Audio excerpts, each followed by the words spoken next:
ខ្ញុំធ្លាប់តែនិយាយអំពីបញ្ហាមន្ត្រីក្រៅល្ពៅឥឡូវនេះក្រោយពេលដែលខ្ញុំនិទានរៀងរាល់ពេលនៃការជួបមន្ត្រីមុនពេលចេញទៅធ្វើការអំពីមន្ត្រីក្រៅល្ពៅវាមានអ្នកដែលវាយសារមកខ្ញុំថាខ្ញុំជាមន្ត្រីប្រភេទទី4ក្រៅល្ពៅប្រភេទទី4ហើយមកតាំងខ្លួនឯងហើយវាយចូល Messenger របស់ខ្ញុំជួនកាលអេតចូលក្នុង Telegram វាយមកទៀតហើយខ្ញុំអត់បានស្គាល់ទេប៉ុន្តែគេថាខ្ញុំជាប្រភេទមន្ត្រីក្របល្ពៅប្រភេទទី4មកអួតបានខ្លួនឯងអាធននេះណាអត់ផ្លូវទេជាមួយខ្ញុំអត់ផ្លូវទេជាមួយខ្ញុំមន្ត្រីដែលល្អពិតប្រាកដគេមិនបានអួតថាគេជាអ្នកស្នេហាជាតិគេជាអ្នកស្រឡាញ់ប្រជាជនទេគេធ្វើទង្វើជាក់ស្ដែងលើការជាក់ស្ដែងមន្ត្រីគណៈបកប្រជាជនមិនដែលទៅអួតអាងថាខ្លួនជាអ្នកស្នេហាជាតិទេក៏ប៉ុន្តែទីចុងបំផុតខ្លួនគឺជាអ្នកការពារជាតិការពារប្រជាជនខំស្មៅរស់នៅជាមួយប្រជាជនតាំងពីប្របាក់វេទនីខុសជាមួយនឹងគណៈបកដទៃដែលតាំងខ្លួនជាអ្នកស្នេហាជាតិជាអ្នកស្នេហាស្រឡាញ់គ្រប់យ៉ាងទាំងអស់ស្រឡាញ់គ្រប់យ៉ាងអញ្ចឹងទេចំណុចនេះមន្ត្រីក្រៅល្ពៅនេះបានคล้ายទៅជាប្រធានបទហើយរឿងនេះ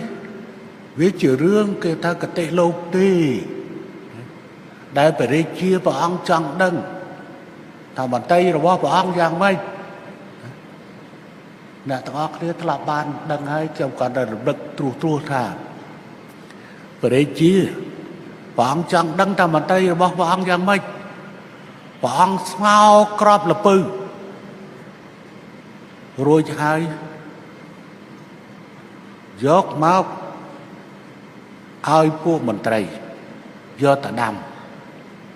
មន្ត្រីនានាបានប្រឹងណាស់វិចខ្ចប់យកទៅយកទៅដាំដល់ទៅពេលវេលាទុំវេលាដែលថាដូចទៅយើងថា3ខែកន្លះអញ្ចឹងទៅដឹកមកហើយមន្ត្រីនឹងមកប្រជុំដល់មកចេញ4ប្រភេទមន្ត្រីចេញ4ប្រភេទទី1ប្រភេទថា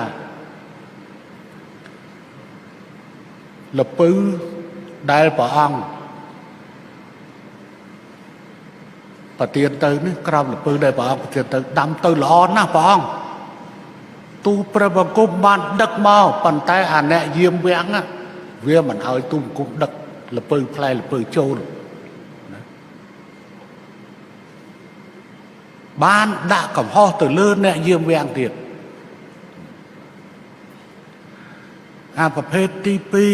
2ថាល្ពៅរបស់ទូបង្គំក៏មានផ្លែដែរក៏ប៉ុន្តែអត់បានបេះមកទេអាប្រភេទទី3ថាទូបង្គំក៏ល្ពៅយកទៅអាកណ្ដោស៊ីបាត់ទៅឬក្មេងយកទៅលេងបាត់ទៅអត់បានដាំទេដល់ប្រភេទទី4ព្រះអង្គអើយដាំមិនដុះទេក្របល្ពៅនឹងស្ងោតាចុះក្របល្ពៅដែលស្ងោពីកាលដែលក្របល្ពៅស្ងោដែលដាំដុះពីកាលអញ្ចឹងព្រះរាជាព្រះអង្គយល់ឃើញថាមន្ត្រីប្រភេទទី4នេះគឺជាមន្ត្រីដែលល្អបំផុតហើយដែលហ៊ាននិយាយត្រង់និយាយពិតថាក្របល្ពៅវាស្ងោហើយអាប្រភេទទី3អាហ្នឹងគឺជាប្រភេទដែលថាបដិបដាលបានព្រោះប្រហែលជាភូតមិនដឹងថាបានដាំ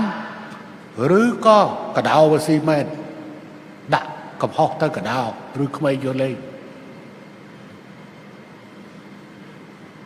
ប៉ុន្តែអាប្រភេទទី1អាហ្នឹងត្រូវយកទៅឲ្យតម្រៃជន់មកអានេះមិនមែនត្រឹមតែបោកព្រះមហាក្សត្រទេប៉ុន្តែវាចេះទម្លាក់កំហុសបានទៅអ្នកកងការពាររាជវាំងទៀតតែធ្វើឲ្យអ្នកដទៃកើតទុកមានរឿងដោយសារវាទៀតបើសិនបើព្រះមហាក្សត្រព្រះអង្គមិនបានយល់អំពីបញ្ហានេះទេទៅបន្ទោសកងការពារនោះទៅទៀតបន្ទោស ការពារអ្នកការពាររាជវាំងទៅទៀត